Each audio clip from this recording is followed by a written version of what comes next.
Alunos, boa tarde. Vamos a comenzar nuestra cuarta aula, onde trataremos dos espaços reflexivos.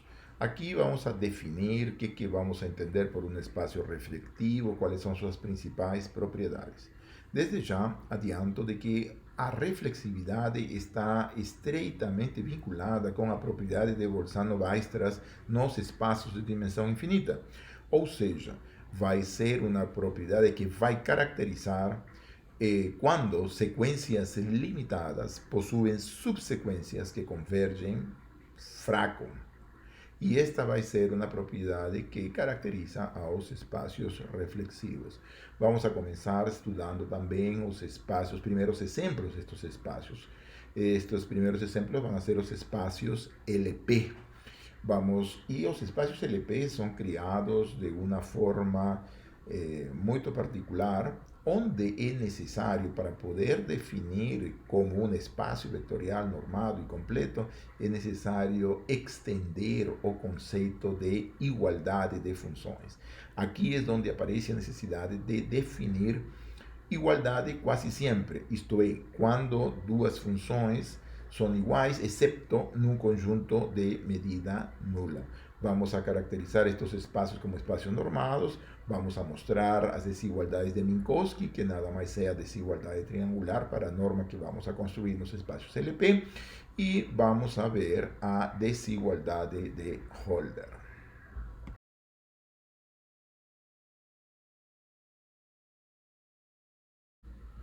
Muito bem, começaremos então fazendo um resumo daquilo que foi feito no vídeo passado. Em primeiro lugar, estudamos as principais convergências em dimensão finita. Em dimensão finita, todas as convergências são equivalentes. Você pode definir forte, fraca, fraca estrela, a convergência que você quiser, todas elas são equivalentes e está estreitamente vinculado com uma propriedade muito importante do análise funcional, de análise real, perdão, que nos diz de que todas as normas em dimensão finita são equivalentes. Já a situação em dimensão infinita é completamente diferente. Aqui, por exemplo, nós temos vários tipos de convergências. Por exemplo, a principal, que é mais conhecida e que se extiende dos conceitos de dimensão finita, é a convergência em norma. Ou seja, vamos a dizer de que uma sequência converge para x, xn converge para x, forte, se o limite da norma de xn menos xx é igual a zero quando n vai para o infinito. Vamos também definir, ou definimos já, a convergência fraca. O que é a convergência fraca? É uma convergência de elementos do E baseados nos elementos do dual. Ou seja, xn converge fraco para x, se somente se para todo elemento do dual as imagens de xn convergem para as imagens de x. E, finalmente, a convergência fraca-estrela. Esta convergência fraca-estrela é uma convergência especial. Somente acontece nos espaços que são duais de outros espaços. Por quê? Porque aqui trabalhamos com o pré-dual. Então, somente acontece nos espaços duais. E aqui dizemos de que f sub n é uma sequência de elementos do espaço dual f no E converge fraco-estrela se somente se f de n de x converge para f de x para todo elemento x que pertence ao espaço E. Então, já você vê como aqui temos elementos do dual e que a convergência é dada em termos dos elementos do pré-dual. Muito bem, então, em dimensão infinita, as três convergências não são equivalentes e são completamente diferentes de acordo ao espaço que nós consideremos. Vejamos então algumas propriedades importantes que temos aqui. Entre elas, a primeira consequência que vemos é que se temos uma sequência Wn que converge forte para um certo elemento W, então ela converge fraco. Ou seja, convergência forte implica convergência fraca. De fato, qualquer elemento do dual não é uma forma linear e contínua. Portanto, usando a convergência forte e usando a continuidade da função f do dual, obtemos imediatamente que a correspondente imagem de f por Wn vai convergir para f em W, o que significa que esta sequência converge fraco para W. Como uma consequência deste teorema, temos o seguinte corolário. Se F é um conjunto fechado na topologia fraca, então F é um fechado na topologia forte. Ou seja, fechados na topologia fraca são todos eles fechados na topologia forte. De fato, vamos a tomar então um subconjunto F de E que seja um fechado na topologia fraca. E tomemos um elemento X que esteja no fecho forte. Observe de que o fato de tomar F fechado na topologia fraca não implica que F, isso é justamente o que queremos provar, que F seja um fechado forte. Então, para isto, vamos a tomar um elemento F, que um elemento X que pertença ao fecho forte da F, e provaremos que este elemento está em F. Então, vamos a ver como como X está no fecho forte, então existe uma sequência de elementos Xn de F, tal que este Xn converge para X forte no espaço E. Em particular, da convergência forte, como forte e convergência forte implica convergência fraca, então temos que esta sequência também converge fraca. Então quer dizer que temos uma sequência de elementos de F que está convergindo fraco para X. Portanto, por F ser fechado na topologia fraca, isto significa de que X pertence a F. Assim provamos de que o fecho forte está metido em F e, portanto, temos a igualdade. Para poder a igualdade, basta lembrar de que F é o menor conjunto fechado, o fecho forte é o menor conjunto fechado que contém a F. Portanto, aqui somente temos a igualdade. Não? Isto daqui aparece a igualdade. Muito bem. Então, todo fechado fraco é um fechado forte. Muito bem, na aula passada também vimos de que existem fechados fortes que não são fechados fracos. Mas, o que acontece se o conjunto é convexo? Se adicionamos esta condição, uma condição adicional que o conjunto seja convexo, então temos a equivalência. Ou seja, conjuntos que são convexos, fracos e convexos, um conjunto convexo que é fechado com respeito à topologia fraca é fechado na topologia forte e vice-versa.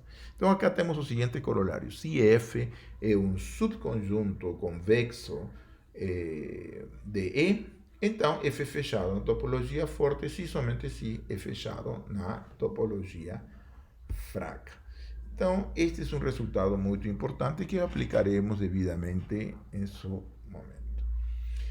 Muito bem, então aqui nós temos provado uma propriedade de Bolzano-Weierstrass nos espaços duais. E este resultado é conhecido como o teorema de Alaoglu-Bourbaki. Isso vimos na aula passada. E este teorema nos diz o seguinte, que toda sequência limitada de elementos do dual possui uma subsequência que converge fraco estrela para F. Lembre-se, a demonstração foi feita por um processo de diagonalização. E aí construímos uma subsequência que converge fraco estrela para uma certa função F do dual. Então, este teorema é equivalente à compacidade da bola fechada ilimitada no espaço dual E asterisco. Não? E assim, provamos isto com esse processo de diagonalização. Em resumo, existem espaços duais onde vale a propriedade de Bolzano. Qual é essa propriedade? Que sequências limitadas possuem subsequências convergentes. Esta convergência é chamada de fraca estrela. Muito bem, então se nosso espaço é um espaço dual, então a propriedade de Bolzano-Weierstrass já é válida graças ao teorema de Banach-Alaoglu-Bourbaki. Mas se nosso espaço não é um dual de alguma coisa, que podemos afirmar deste espaço?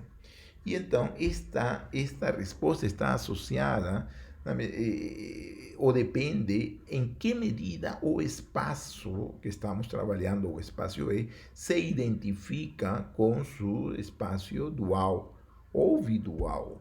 Não? Ou seja, porque se temos que um espaço é dual, bidual, tridual, então vale o teorema de Banach-Landau-Gurburbaki e temos a propriedade de Bolzano-Weierstrass, assim como hemos colocado. Então, o problema aqui é quando eu vou ter no meu espaço de base, no meu espaço E, sem que seja ele dual de nada, quando eu vou ter que validar a propriedade de Bolzano-Weierstrass. Muito bem, então esta é essa questão que vamos a resolver nesta aula. Vamos a tratar então destes espaços que vão a ser chamados de espaços reflexivos. Observemos aqui, a primeira coisa que nós vamos fazer é definir o que são estes espaços. Vamos a ver algumas propriedades importantes dos espaços reflexivos e vamos a caracterizar a reflexividade. Então, aqui nosso conceito de reflexividade está estreitamente ligada a convergências. E aqui a nossa convergência que vamos a tratar dentro do espaço dual, evidentemente não é a forte, é a única que nós temos nos espaços E, que seria a convergência fraca. Então, aqui vamos a fazer uma relação entre reflexividade e a topologia fraca, e para isto vamos a utilizar a relação entre, em nosso espaço reflexivo, da topologia fraca com a topologia fraca estrela. Ou seja, o teorema de Banach-Landau-Gurburbaki vai jogar um papel importante no que vamos a desenvolver para os espaços reflexivos. E como exemplos, vamos a tratar os espaços LP como espaços vectoriais. Observemos que os espaços LP são os espaços das funções cuja potência pésima é integrável. Então, nestes espaços, evidentemente, vamos a ver quais são as principais propriedades e características, como se é de fato um espaço vectorial e qual seria a norma que faz deste espaço vectorial um espaço completo. E aqui vamos a tratar sobre a convexidade e as normas, ou seja, aqui é importante o conceito de convexidade para poder chegar a todo o espaço normado que queremos obter. Muito bem, então isto vai ser nossas principais características e mais ou menos este vai ser o quadro que vamos a tratar neste vídeo. Espaços reflexivos, a definição, teoremas importantes, a caracterização da reflexividade, a relação entre reflexividade e topologia fraca, a reflexividade como consequência da topologia fraca estrela, e vamos a ver os exemplos dos espaços LPs como um dos espaços vectoriais e vamos a analisar como é que a convexidade joga um papel importante na estrutura destes espaços. Vamos começar então pela definição. Como podemos relacionar E com seu dual ou com seu bidual? Porque a ideia é utilizar o teorema de Banach-Landau-Gurburbaki para poder obter o resultado de Bolzano-Weierstrass no espaço original. E isto está na dependência, na relação que existe entre E os correspondentes espaços duais. Então, aqui, em geral, resulta muito mais fácil relacionar o conjunto E com seu bidual. E este é feito através de uma função J que é chamada de função canônica. Uma função J que está definida no conjunto E e que vai ao bidual da seguinte forma. Para cada elemento x que tomamos em E, vamos associar o elemento j de x no bidual, onde j de x atua desta forma, que j de x aplicado em uma f nada mais é que f de x. E isto vai ser válido para todo elemento f do espaço dual. Observe que esta definição é extremamente natural e aparentemente um malabarismo de notações. Mas esta é uma aplicação que leva elementos de E, ou seja, x, um elemento de E, para elementos do bidual. Observe que para qualquer elemento x que pertence a E e para qualquer f que pertence ao dual, o operador J está bem definido. E uma das principais propriedades que tem este operador J é que ele é injetor. Provaremos esta propriedade usando o teorema de Hahn-Banach, mais especificamente um corolário de Hahn-Banach que nós já vimos nas primeiras aulas. Este corolário nos diz o seguinte: nos estabelece uma relação entre a norma e os elementos do dual. Ou seja, para qualquer elemento x que pertença ao espaço normado, temos que a norma de x pode ser escrita como o supremo de todas as imagens de f de x com f, elemento do dual, de norma menor ou igual a 1.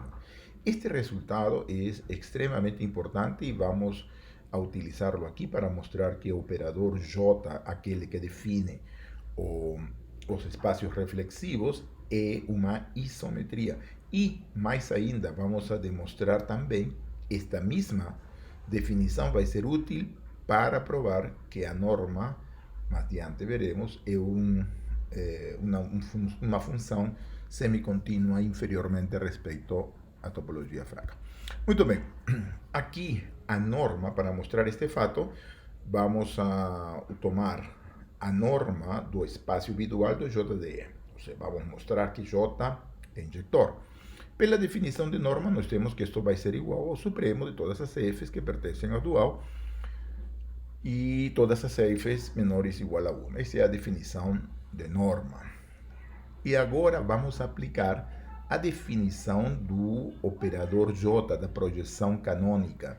Então, esta aplicação canônica nos diz que J de x aplicado em F não é nada mais que f de x.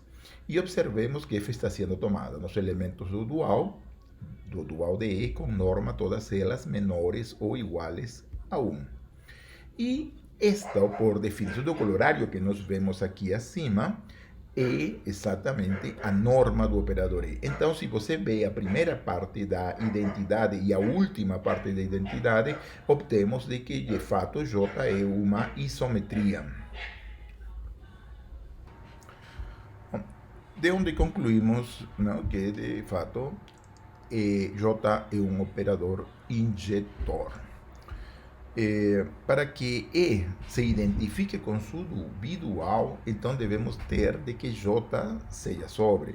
Então, veja só, nós começamos todo nosso critério, esta definição de espaços, para poder encontrar aqueles que possuem muita semelhança com seu dual. Então, aqui nós já temos um operador que J, que é a projeção canônica, que é injetor com relação ao bidual. Então, quer dizer que este espaço E pode ser associado, pode ser identificado como bidual, somente no caso em que J seja sobre. Então, aqui vamos a introduzir uma definição. Ou seja, não é verdade, é falso de que, em geral, F seja sobre.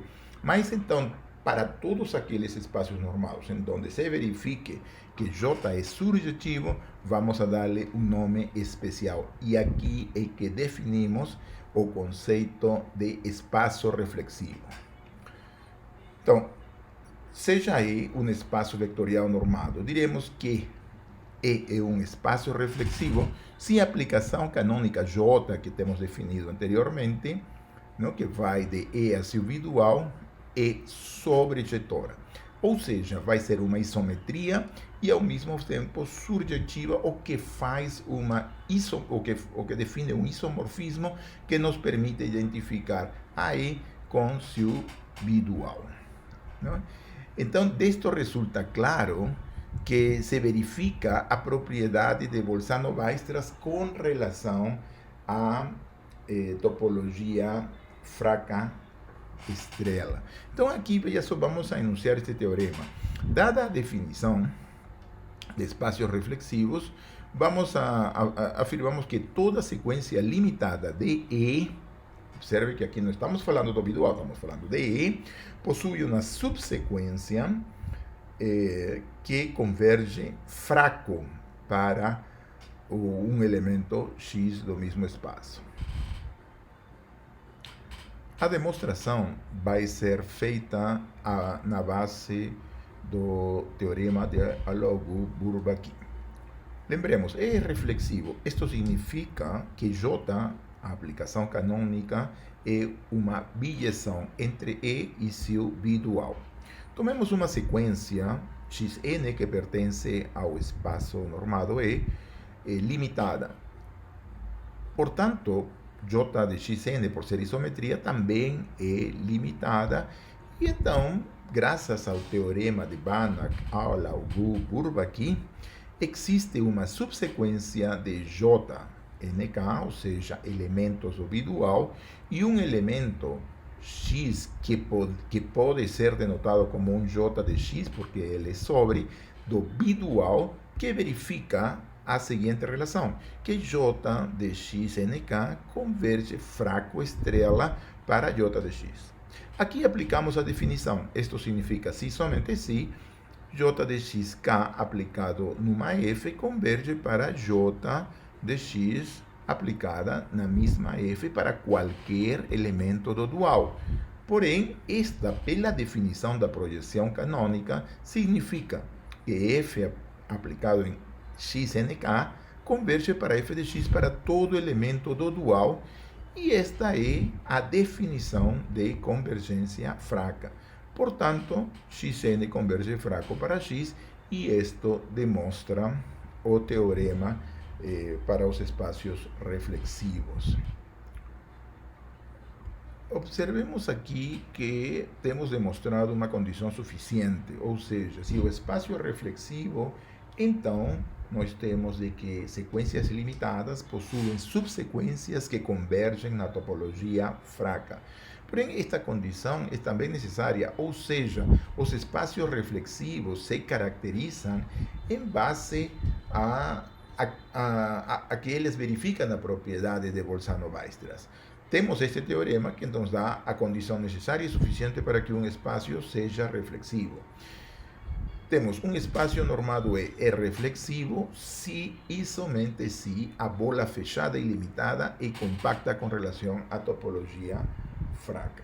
Então, nós verificamos que essa é uma condição suficiente para que esta seja uma condição necessária. A demonstração é um pouco mais sofisticada e nós omitiremos ela nesta sessão. Muito bem, a condição necessária demanda de argumentos assim muito mais sofisticados, não? E omitiremos isto aqui.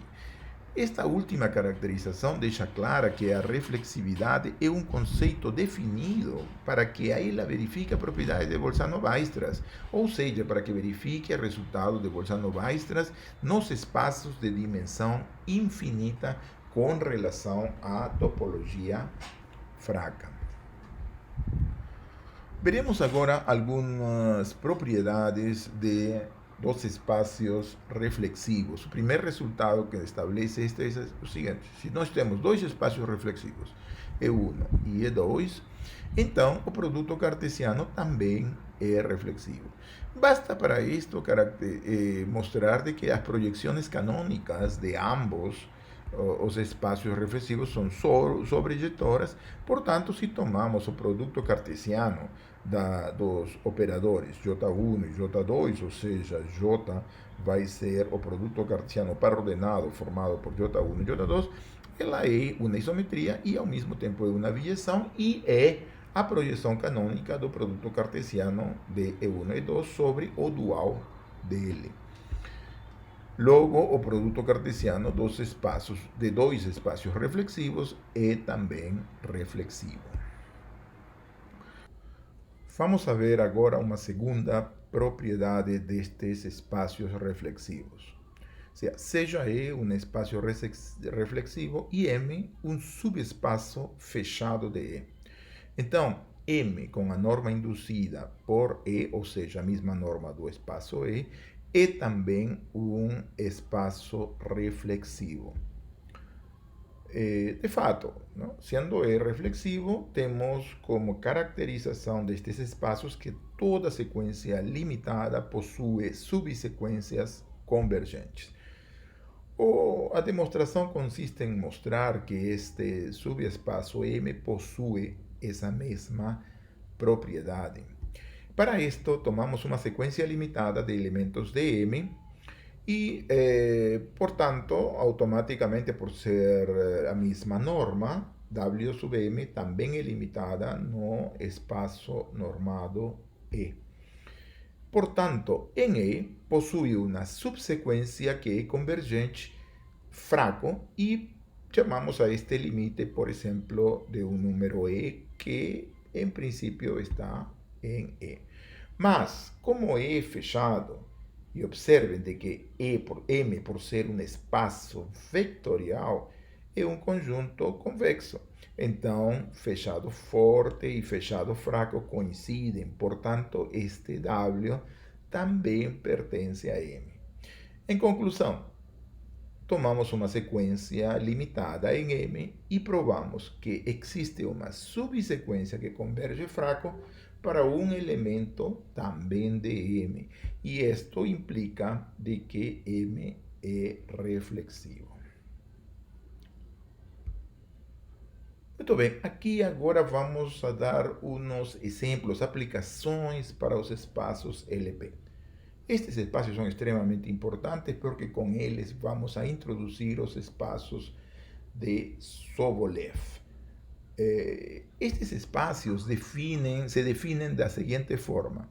Tomemos um conjunto aberto ômega do Rm, e vamos a definir este conjunto LP de ômega, assim, LP, P, a potência que vai ser integrável, ômega, o conjunto aberto, de todas as funções f's que estão definidas sobre ômega e tomam valores reais, onde f é mensurável e a integral do valor absoluto elevado à potência p é menor que infinito. Ou seja, este conjunto tem como principal propriedade que a integral da potência p é finita. Agora, por mensurável, entendemos que a função f seja o limite de, quase sempre, o limite pontual de funções simples. Muito bem, então temos este conjunto e nós queremos aqui provar os seguintes pontos. O primeiro ponto importante para este conjunto é mostrar que ele é um espaço vetorial. Então, sendo um espaço vetorial, o seguinte ponto é definir uma norma no qual este espaço seja completo. Muito bem, estes são pontos que vamos a desenvolver posteriormente. Por enquanto, vamos a entrar a um dos conceitos importantíssimos dentro desta teoria dos espaços LP, que é a convexidade. Observemos que este é o motivo principal para considerar os espaços LP a partir de 1. ¿Por quê? Porque as potências P com P maior ou igual a 1 são funções convexas. Para P menor que 1 e maior que 0 já não é mais, são funções côncavas. Portanto, a convexidade está estreitamente vinculada praticamente a todas as propriedades que nós vamos a estudar para os espaços LP e, em consequência, para os espaços de Sobolev. Muito bem. Vamos a dar a primeira definição. Diremos que um conjunto C é convexo se verifica a seguinte propriedade, que x e y pertence a C, então a combinação convexa θx mais 1 menos θy pertence a C para todo θ entre 0 e 1. Mais precisamente, se temos dois pontos que estão em C, x e y, então os segmentos de reta que conectam a estes pontos devem de estar contidos também em C. Essa é a convexidade. Como um exemplo, vamos a poner aqui os conjuntos convexos. Por exemplo, temos essa elipse aí no primeiro exemplo. É um conjunto convexo em donde todos os pontos da reta estão contidos dentro deste conjunto. Veamos exemplos de conjuntos convexos. Suponhamos esta elipse que nós temos aí. Vamos a tomar um par de pontos. Primer punto X por el segundo punto Y, y vamos a considerar el segmento que une estos dos puntos. Observamos inmediatamente de que si os pontos pertencem ao convexo, então o segmento de reta está completamente contido dentro do conjunto. E isto é aquilo que caracteriza os conjuntos convexos. Todos os pontos do segmento de reta que une dois pontos que pertencem ao conjunto estão contidos no conjunto. Muito bem, este não é o caso, por exemplo, se nós fazemos um buraco na elipse anterior. Por exemplo, tomamos um par de pontos aqui e observamos de que o segmento de reta não está completamente contido dentro do conjunto. O conjunto agora é a parte mais escura, aquela parte clara já não pertence ao conjunto. Então, significa que existem pontos da reta que não pertencem ao conjunto C. Então, este conjunto não é convexo, pois existem pontos do segmento de reta que estão entre esses dois pontos que pertencem ao conjunto e que não estão contidos no conjunto C. Então, isto é a definição de conjuntos convexos. Vamos agora a definir o que é uma função convexa. Bom, função convexa está estreitamente relacionada com o gráfico de funções, com funções, com conjuntos convexos através deste gráfico.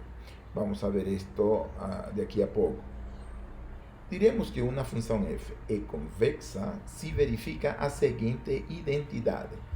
F calculado no ponto θx mais 1 menos θy vai ser menor ou igual que θ f de x mais 1 menos θ f de y. Observe que dentro desta desigualdade, os valores de θ que estavam dentro do argumento da função f saem para fora. E esta desigualdade deve de ser válida para todo θ que está no intervalo 0, 1.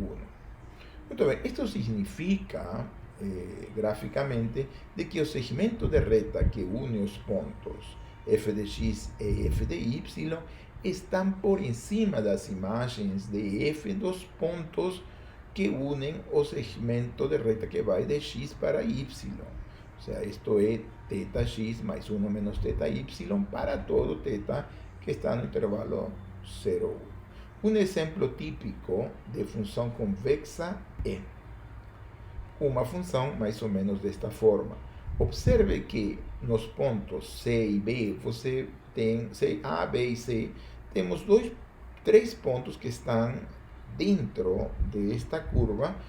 Aí unimos os pontos através de retas e observamos de que os valores que estão entre C e A da curva estão por debaixo dos segmentos de reta que estão definidos entre A e B. Então, os segmentos de reta que unem os pontos da função estão por cima dos correspondentes valores da função f. A convexidade é equivalente àquilo que era conhecido em cálculo 1 como as funções que são côncavas para acima. Muito bem, os segmentos de reta que unem os pontos da função estão sempre por acima, como já tínhamos dito, destes valores. E, portanto, a segunda derivada deve de ser sempre positiva. Ou seja, observe, uma função que é convexa obrigatoriamente côncava para cima e, portanto, deve de ter que sua segunda derivada sempre seja positiva. Então, aqui nós temos um teorema que estabelece esta caracterização para funções que são de classe C2. Ou seja, uma função de classe C2 é convexa se somente se sua segunda derivada é positiva, é definida positiva. Muito bem. Então, neste caso, note que se são funções apenas de uma variável, basta que a segunda derivada seja positiva. Correto? Muito bem, então aqui nós temos um gráfico típico de uma função convexa. Aqui a segunda derivada sempre vai ser positiva. E como exemplo de funções convexas, podemos colocar qualquer parábola que cresce para cima. Toda parábola que cresce para cima é uma função convexa, porque ela é mais ou menos dessa forma.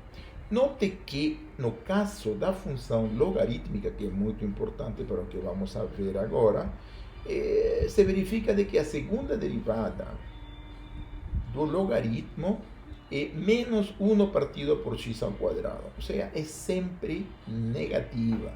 Portanto, se nós definimos menos o logaritmo, então menos seria o logaritmo, a segunda derivada de f, neste caso, que seria menos o logaritmo, vai ser sempre positiva nos pontos que o logaritmo está definido.